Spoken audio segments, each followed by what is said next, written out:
خود و تو بی خود، ما را که برد خانه. من چند تو را گفتم کم خورد و سپیمانه. در شهر یکی کس را هوشیار نمیبینم، هر یک بتر از دیگر شوریده و دیوانه. جانا به خراباتا تا لذت جان بینیم، جان را چه خوشی باشد بی صحبت جانانه. هر گوشه یکی مستی، دستی زبر دستی، وان ساقی هر هستی با ساغر شاهانه.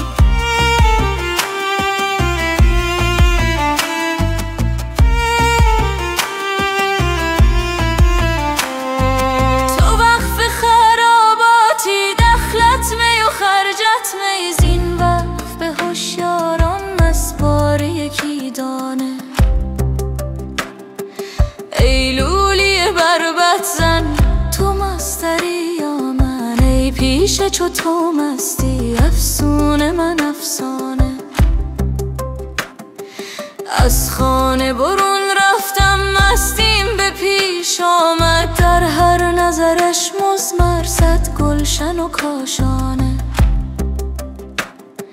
چون کشتی بی لنگر کج می شد و مج می شد، و از حسرت او مرده صد عاقل و فرزانه. گفتم ز کجایی تو؟ تسخر زد و گفت ای جان، نیمیم ز ترکستان نیمیم ز فرغانه. نیمیم ز آب و گل، نیمیم ز جان و دل، نیمیم لب دریا، نیمی همه دردانه.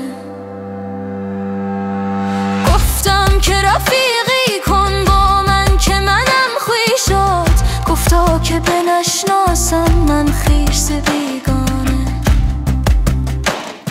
من بی دل و دستارم، در خانه خمارم، یک سینه سخن دارم هین شرح دهم یانه. در حلقه لنگانی می باید لنگیدن، این پن ننوشیدی از خواجه علیانه. سرمست چنان خوبی که کم بود از چوبی، برخاست فغان آخر از استون حنانه. شمس الحق تبریزی از خلق چه پرهیزی، اکنون که در افکندی صد فتنه فتانه.